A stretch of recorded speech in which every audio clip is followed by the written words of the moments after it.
Hi everyone, welcome to Lizzie's Little Library. Today's book in the Newbery series is called Where the Mountain Meets the Moon by Grace Lynn. This book was published on June 1st, 2009 and received a Newbery Honor. The winner that year was called When You Reach Me by Rebecca Stead. This is the story of a young girl named Minley and her parents who live in the Valley of Fruitless Mountain. The country is never exactly specified, but based on the nearby rivers, we can presume that it's in China. Minley and her family are poor. Her name means quick thinking. She wishes instead that it meant fortune or riches. The only money in the house is 2 pennies that she received when she was born. She spends one to buy a goldfish. The seller promises it will bring good fortune. Dad, she refers to as Ba, tells Minley fantastic stories about the great dragon and the man in the moon and encourages her dreaming. Ma is more pragmatic and blames the story for wasting half of their money on a goldfish. The story never tells us Minley's exact age. I took it to be around 6 or 7 years old. Minley quickly realizes buying the goldfish was a mistake. Her parents worked too hard to purchase the rice that they wind up sharing with the goldfish, so she decides to take it to a river, and she is shocked when the fish talks. On page 28, I thought this was cute. "You're a talking fish," Minley asked, her words tumbling into each other with excitement. "How can you talk?" "Most fish talk," the fish said, "if you're willing to listen. One, of course, must want to hear." And I just like that. It seems like good advice. And the goldfish says, "I've swum in all the rivers and oceans except for one.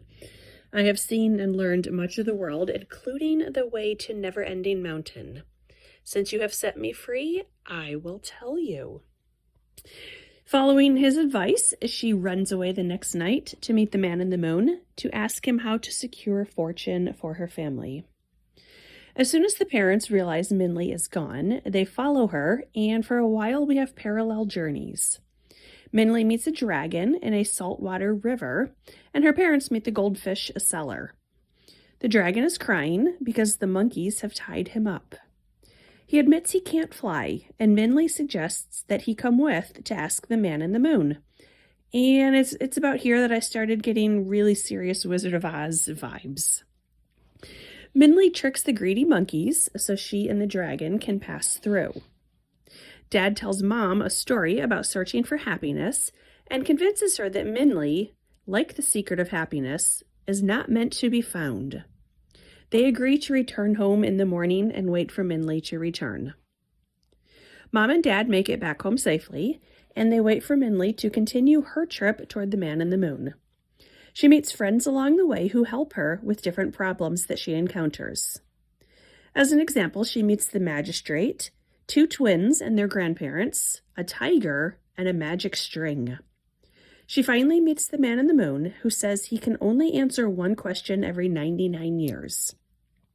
Minley has to decide if she should ask her own question about how to increase her family's fortune, or if she should ask for the dragon, why is it that he cannot fly? She makes the wise choice and returns home with a life lesson very similar to Dorothy in The Wizard of Oz. The end.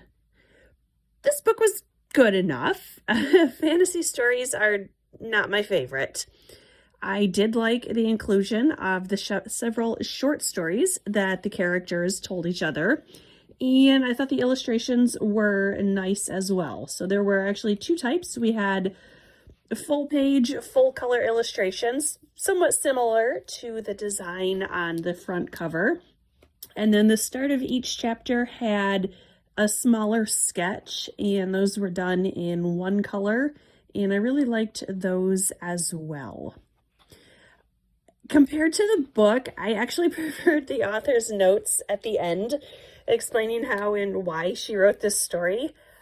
Personal bias. I read this as I read all books as someone with a degree in history, and we've done a lot of critical reading to get the history degree, and I liked her approach to explaining how this story came to be. The book itself was very similar to The Wizard of Oz, so children who like that story might enjoy this one as well. This was called Where the Mountain Meets the Moon by Grace Lynn. Thanks for watching. Bye.